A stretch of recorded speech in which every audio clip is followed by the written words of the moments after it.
Hello la compagnie, j'espère que vous allez bien. On se retrouve pour une présentation d'un Kickstarter. Ça faisait longtemps qu'on n'avait pas regardé le lancement d'une campagne et l'année 2022 est partie sur les chapeaux de roue avec plusieurs campagnes qui ont été lancées ce soir et ces derniers jours. Et on va commencer avec un jeu que vous connaissez peut-être sûrement. On va parler de Rise of the Necromancer. Alors, je dis un jeu que vous connaissez sûrement parce qu'il est déjà sorti. Et oui, on se retrouve ici avec Mythic Game qui nous arrive et non pas sur Kickstarter, sur GameFound. C'est une surprise, en tout cas c'est une première pour Mythic qui quitte les terres de Kickstarter pour venir migrer sur les terres de GameFound. Le début peut-être d'une nouvelle collaboration. Alors on est avec Mythic Game, mais plus exactement avec la version Phoenix Line de Mythic Game, c'est-à-dire des jeux qui sont déjà sortis, qui existent, puisque Rise of Necromancer a été déjà financé, a déjà été produit, édité chez Sir Loser Games en 2017, donc ça remonte déjà à presque 5 ans. Une campagne qui s'était plutôt bien passée avec 900 contributeurs pour 65 000 $ de collecté. Donc on va retrouver ici la même boîte de base, ou quasiment, et puis des extensions, des nouveautés. On est sur un pledge en 2017 de 59 $ américains. On garde ça dans le coin de la tête pour comparer, toute proportion gardée, puisque moins inflation, etc. On est donc sur, cette fois-ci sur GameFound, donc sur Rise of Necromancer, seconde édition, voilà. Donc on nous appelle déjà qu'il y aura des petites modifications, des améliorations. La première des choses, bien sûr, c'est l'apparition de Rise of Necromancer en français. Le jeu n'existait jusqu'à présent qu'en anglais, Mythic va le localiser. C'est un jeu de 1 à 5 joueurs, on va y revenir, en fait c'est plutôt un jeu de 2 à 5 joueurs, et il y a une version solo et coop dans une extension, mais le cœur du jeu, et d'ailleurs le premier Kickstarter en 2017, était bien pour 2 à 5 joueurs. C'est un jeu d'affrontement, de domination et un petit peu de contrôle de territoire. On va commencer, avant de regarder un petit peu cette campagne, par essayer de comprendre le gameplay, comment se joue tout simplement Rise of Necromancer. Déjà sont accessibles, et il faut savoir l'ensemble des règles en français, plus toutes les vidéos de présentation et puis les boîtes de jeu de base en anglais si vous êtes amateur. Le but du jeu, le jeu va se dérouler sur un grand plateau qui représente des terres découpées en différentes zones. Le but du jeu, ça va être de répandre sa domination sur ces terres. Chaque joueur commence à plutôt dans sa main 13 jetons de domination. Le premier joueur qui va réussir à poser ses 13 jetons de domination sur le plateau central ou sur ses plateaux individuels va remporter la partie. Lors de la mise en place, on commence la partie avec 3 cartes de Necromancer et 3 cartes d'apprenti. Pourquoi? Tout simplement parce que vous commencez la partie en étant qu'un petit mage, un petit Necromancer sans connaissance, voilà. Et vous allez pouvoir incarner un des 3 Necromancers, les cartes que vous avez eues en main en début de partie, un seul des 3. Il faudra choisir. Les apprentis, eux, sont des Necromancers que vous allez pouvoir recruter pour vous aider dans votre quête de domination. Le jeu va se dérouler en fait avec des tours de jeu jusqu'à ce qu'il y ait donc une victoire, donc 13 jetons de domination qu'on voit ici sur l'image qui vont être déposés, et qui sera le signe de la victoire. Les tours de jeu se déroulent en 4 phases pour chaque joueur, avec 2 phases qui sont optionnelles et 2 phases qui sont elles obligatoires. La première des phases, c'est de jouer des cartes, c'est complètement optionnel.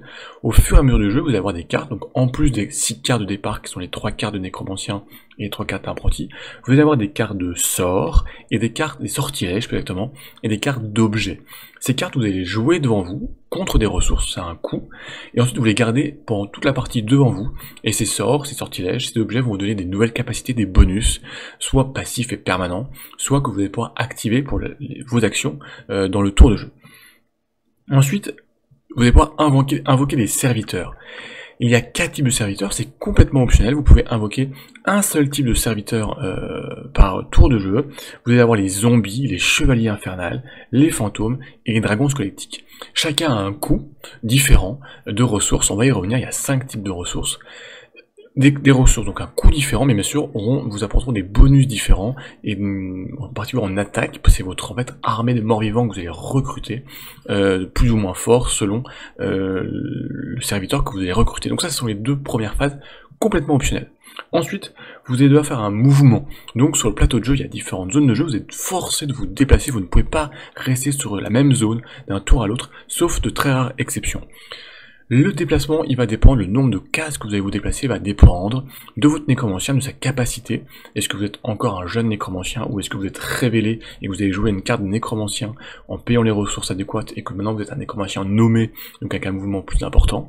Et puis aussi, avec l'armée que vous avez, on va s'adapter, se mettre sur le nombre de mouvements le plus bas, c'est-à-dire les zombies, qui sont ceux qui se déplacent le moins vite, comparé par exemple à des chevaliers, le chevalier infernal qui se déplace plus vite. Vous allez vous déplacer.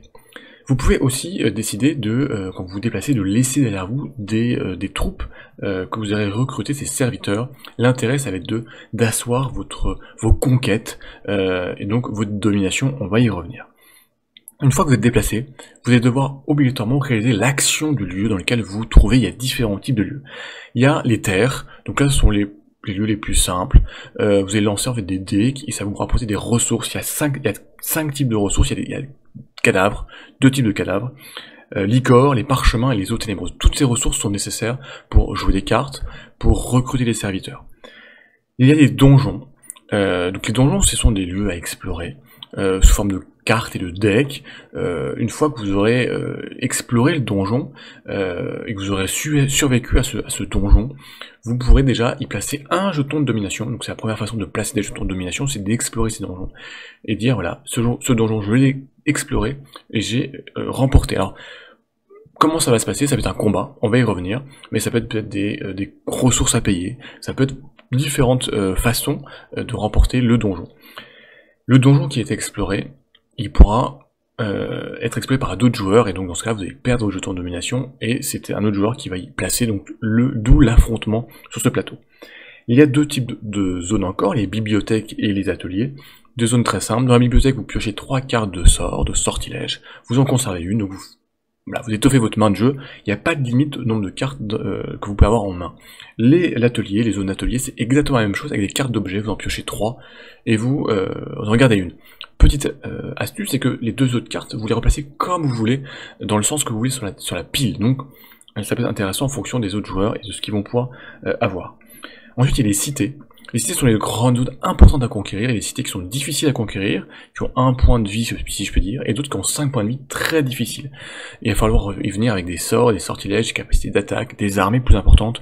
Mais une fois que vous allez les conquérir, déjà vous allez passer de 1 à 3 jetons de domination, donc la deuxième façon de placer ces fameux jetons de domination. Et puis, une fois qu'elles vous appartiennent, eh ben, vous pourrez avoir une action pour avoir des impôts, donc récupérer des ressources. Donc toujours pour acheter des cartes ou des serviteurs. Ces cités, elles pourront vous être pour avoir un combat contre un autre joueur. Si vous voulez, il y a une cité qui appartient à un joueur, vous pouvez aller le combattre et donc essayer de remporter la cité à sa place. Enfin, il y a une dernière zone, ce sont les académies. Dans le jeu, il y a 4 académies. Et donc, vous pouvez prétendre au titre de recteur de l'académie. Lorsque vous y arrivez, lorsque vous êtes dans cette zone de l'académie, et vous dites, bah, moi je veux être le recteur, et vous gagnez 2 points de domination. Alors comment est-ce qu'on devient le recteur? C'est pas n'importe qui devient un recteur. En fait, donc, toutes les cartes de sortilèges, de sorts et d'objets appartiennent à l'une de ces 4 académies. Pour pouvoir prétendre au rôle de recteur, il faut avoir joué au moins 6 cartes de la même école devant vous. De sorts ou d'objets, je vous le rappelle, on les garde tout au long de la partie, donc voilà, elles sont devant vous. Donc à partir du moment où vous avez au moins 6 cartes, vous pouvez aller à l'académie et prétendre au titre de recteur. Maintenant, si un autre joueur va jouer 7, 8 cartes, donc plus que vous, il pourra venir et réclamer le titre de recteur en disant bah moi je connais plus les choses que mon camarade, récupérer les 2 points de domination, et puis le joueur précédent va les perdre et va les récupérer. Donc il y a voilà, toujours ce côté aussi de confrontation. Alors, on a vu un petit peu comment placer ces jetons de domination, entre autres avec les grottes, les donjons plus exactement, et puis les cités à conquérir, et puis il y a les recteurs, troisième façon, et puis la dernière façon, c'est justement en jouant des cartes d'objets et de sorts, puisque vous aurez des plateaux individuels de sorts et d'objets. Lorsque vous jouerez une carte d'une école, vous pourrez placer un jeton de domination. Lorsque vous aurez joué au moins 2 cartes du même école, vous pourrez placer 2 jetons, un deuxième jeton de domination, et 3 cartes du même école, un 3e jeton de domination, et c'est la limite donc pour les sorts et pour les objets. Donc si vous faites 6 jetons de domination possibles à déposer uniquement. Le reste des jetons, donc les 7 autres jetons pour arriver à 13, devront être posés sur le plateau grâce aux grottes et au recteur, et puis aux cités à conquérir. Donc forcément vous allez devoir vous affronter et combattre. Alors justement, comment on combat? Le combat, en fait, il se déroule grâce à un système de dés. Vous allez en fait lancer des dés, et selon le résultat, vous allez comparer ce résultat à votre nécromancien, à vos serviteurs que vous avez recrutés, et il va falloir faire des jets de dés qui sont de plus petite valeur. En fait, chaque carte a une valeur, chaque nécromancien, chaque serviteur a une valeur de puissance qui va de 0 à 5. Et donc si pour exemple vous avez un nécromancien de puissance 2, pour pouvoir faire une blessure à l'adversaire lorsque vous jouez, il faut faire un jet d'entre 1 et 2. Si vous faites 3, 4 ou 5 ou 6, c'est un échec. Le 6 c'est un échec permanent. Donc voilà, donc c'est basé sur un système de dés, donc aléatoire, qui peut être maîtrisé justement avec ces cartes de sortilège que vous jouez, qui je vous rappelle sont activables à tout moment, une fois par tour, et que vous conservez tout au long de la partie. Donc c'est vraiment la montée en puissance de votre mage, la montée en puissance des connaissances de votre mage. Et puis donc dès que le joueur, un premier joueur, arrive à 13 jetons de domination déposés sur le plateau individuel ou sur le plateau central, c'est la victoire, et c'est une fin de partie. Alors maintenant qu'on connaît et que je vous ai présenté un petit peu comment allait se passer ce jeu, allons regarder ce qu'il y a, les nouveautés, et ce qui est identique au Kickstarter de 2017. Alors, le premier est toujours présenté, c'est le Lich Pledge. Le Pledge, c'est l'all-in, c'est boîte de base et toutes les extensions, on va y revenir. Et le deuxième, l'Apprentice Pledge, c'est pour les indécis. C'est un pledge, vous pledgez ici 88 centimes d'euros, puisqu'en fait c'est une conversion par rapport à 1 dollar américain. Donc c'est pour suivre le projet et accéder. Le premier, c'est le Necromancer Pledge à 69 euros et 69 centimes. En fait, ça correspond à 79 dollars. Vous voyez, ça a augmenté un petit peu par rapport à 2017, c'est normal. Ici, on va retrouver en fait la boîte de base, et puis une extension, on va y revenir, c'est la fameuse extension solo et coop. Qu'est-ce qu'on va retrouver dans le jeu? On va retrouver donc ces fameux plateaux individuels qu'on voit ici à l'image, avec donc votre nécromancien, votre carte, la zone de nécromancien à gauche. À sa droite, vous avez les 6 emplacements de jetons de domination pour vos objets de sorts et d'objets. Et puis ensuite, à droite, vous avez les emplacements des jetons de serviteurs que vous avez recrutés, les 4 types de serviteurs. Et comme je vous dis, quand vous allez vous déplacer, vous allez pouvoir les laisser derrière vous pour marquer votre empreinte. Et si un autre nécromancien, un autre adversaire arrive dans les zones où il y a vos serviteurs, il va devoir combattre pour y accéder. Et puis vous avez donc toutes les cartes, bien sûr. On a ici des petites figurines qu'il n'y avait pas en 2017, qui représentent ces fameux serviteurs, et puis tous les stretch goals qui vont être débloqués. Voilà. On a un deuxième pledge, aussi à 79 dollars, ou 69 euros et 69 centimes, qui est celui pour les anciens, en fait, ceux qui possèdent déjà la boîte de base. Et là, vous allez avoir la fameuse extension solo coopérative, et puis une autre extension sous les mers, qui va venir rapporter des nouveautés dans le gameplay. On va justement regarder un petit peu dans ces extensions. Donc, on a 3 extensions. On a une extension liée aux démons qui vont ramener, apporter des figurines supplémentaires, des nécromanciens supplémentaires, des cartes supplémentaires. Donc c'est pour venir vraiment enrichir le jeu. Et cette extension en plus, des démons, si je puis dire, rend le jeu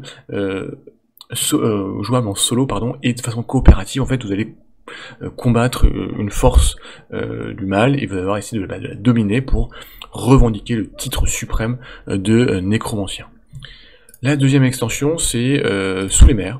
Donc elle apporte vraiment des nouveautés, du gameplay, puisque des nouveaux nécromanciens, des nouvelles cartes, mais surtout un nouveau plateau de jeu comme on le voit ici, avec des nouvelles zones d'exploration liées à côté de la mer, puisque vous avez même des figurines de bateaux pour vous déplacer, des nouvelles zones à conquérir, et des nouvelles terres à explorer avec cette notion de mer et donc d'île dans le jeu. Et puis vous allez avoir une troisième extension qui a été dévoilée directement, The Fool and the Wicked. Alors celle-ci, en fait, ce sont les figurines. Vous savez qu'on connaît Mythic Game, ils aiment beaucoup les figurines, et ils vous apportent toujours des figurines sur leur Kickstarter ou sur leur campagne GameFound. Donc là, il y a 16 figurines pour la boîte de base, 2 figurines en fait qui correspondent à la boîte boîte qui apporte la partie solo et coopérative, et 4 figurines pour la boîte sous les mers. Et puis bien sûr bon, tout ce qui va avec pour que ça puisse être joué, leur base, etc. Donc c'est une extension, je dirais, cosmétique pour les peintres, on le voit à l'écran, ou ceux qui aiment bien jouer avec des figurines. Alors, on a vu les pledges, on a vu les prix. Point important, c'est les frais de port et la TVA. Les frais de port donc seront à payer maintenant après au Pledge Manager. Pour l'Europe, on sera entre 22 $ et 34 $, selon si vous prenez le pledge nécromancien et le pledge all-in. Alors d'ailleurs, on a oublié le prix du all-in, de regarder un petit coup d'œil. Le lead pledge est à 149 €, c'est-à-dire en fait à 169 $. Donc là, vous avez la boîte de base, les stretch goals, les 3 extensions, donc l'extension solo coop, l'extension sous les mers, et puis l'extension, je dirais, cosmétique avec les figurines. Et à ces frais de port, attention maintenant, et ça devient un petit peu la norme, c'est la TVA. La TVA devrait être ajoutée, donc compter une vingtaine de pourcents à rajouter sur ce que vous allez pledger au moment de la campagne, et puis du Pledge Manager. Donc ça fait gonfler la facture, même pour une boîte de base, ça commence, voilà, en tout cas on passe de 69 $, en plus les 20%, plus les frais de port, on arrive presque à 100 $ de l'ensemble du jeu. Alors, bon, la campagne va être lancée, elle est déjà financée, donc là-dessus, bon, il n'y a pas d'inquiétude, pas de surprise. On reviendra sur l'analyse de la campagne en elle-même, on est vraiment sur une partie là de présentation du jeu, qu'est-ce que le jeu, le gameplay. On en reviendra avec Mathieu et le Danti sur la chaîne de Mathieu pour débattre de la campagne et du jeu. Est-ce qu'on a été charmé, hypé, est-ce qu'on a été conquis, est-ce qu'on se laisse embarquer dans cette nouvelle campagne de Mythique, ou si on est voilà, pas conquis. Alors, il y a quand même des petites choses aussi à savoir. Déjà, le jeu, la règle est disponible en français. Sur la page de GameFound, vous avez le lien, donc vous avez vraiment toute la règle, donc vous pouvez lire la règle en français, la parcourir, pour vous faire vraiment une idée du jeu, alors sans vraiment tester, mais déjà, on peut quand même rentrer dans la mécanique du jeu, essayer de les comprendre, les analyser. On a des infos qu'on retrouve bien sûr sur la page de Board Game Geek, parce que c'est un jeu qui existe déjà, qui a une note de 7.4, ce qui est plutôt une note qui est plutôt bonne hein, sur Board Game Geek, un jeu qui a rentré un certain succès en VO. Alors en revanche, ce qu'il ne faut pas oublier, et ce qu'on ne voit pas sur la page GameFound, c'est que Mythique a un certain nombre de projets qui sont en cours de production, donc à savoir, à prendre en compte si vous voulez pledger, parce que en tout cas je considère que sur une campagne il y a une part de confiance dans l'éditeur. À vous de savoir si ces projets qui sont en cours entachent ou non la confiance. On a Monster Apocalypse qui a été lancé en l'année dernière et qui n'est pas encore livré. On a R6, ce board game donc sur licence Ubisoft. On a Super Fantasy Brawl 2, le Round 2, qui est en cours de livraison, en tout cas qui est dans les conteneurs si ma mémoire est bonne. On a Dark Dungeons, donc qui est jeu coopératif à 4 joueurs, qui est à livrer. The Last Saga, Stream of Watcher a été complètement livré, Enchanter aussi, et puis Time of Legend, John of Arc 1.5 qui lui est en cours de livraison, les backers ont déjà reçu, on est plutôt sur la fin. Donc on est sur 5-6 projets en cours de livraison ou non livrés. Donc toujours à prendre dans cette enveloppe globale de réflexion. En tout cas moi c'est un projet que je vais suivre parce que j'aime suivre ces projets GameFound, Kickstarter, je vais l'analyser, le regarder jusqu'au bout. Le thème, je ne suis pas grand fan de ce thème là, donc voilà, c'est pas forcément ça qui va m'attirer.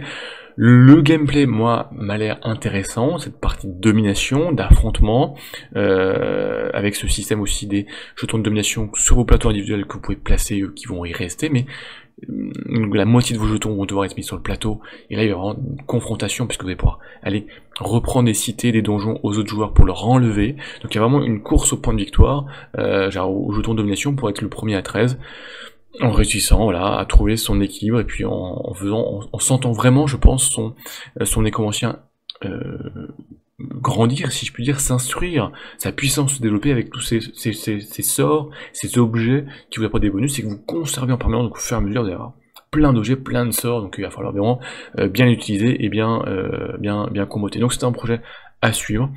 Je n'irai pas les yeux fermés pour l'instant. C'est en suspens, ça dépend de tout ce qui va arriver dans les prochains jours. Il y a d'autres campagnes qui arrivent, il y a du Cool Mini or Not, il y a du Phalanx Game, il y a beaucoup de choses dans les prochaines semaines. Donc la concurrence va être très rude, il y a du Matago actuellement avec Yucatan. Donc voilà, grosse compétition entre les éditeurs de campagne Kickstarter et GameFound. Donc on va regarder, on va suivre la campagne. On a 10 jours, donc il va falloir quand même pas trop traîner, c'est vraiment une petite campagne, entre guillemets, c'est du Phoenix Line, hein. Mais voilà, à regarder, à suivre, et en tout cas si ça vous intéresse, n'hésitez pas, si vous avez des questions de gameplay, si vous voulez y aller, pas y aller, voilà, des remarques, comme d'habitude, et puis nous on va se retrouver très très vite pour d'autres présentations de gameplay, d'autres présentations de campagne, d'autres présentations de prototypes. Il y a beaucoup de choses, la saison des Kickstarter des GameFound est lancée, donc on se retrouve très vite pour de nouvelles vidéos. D'ici là, portez-vous bien,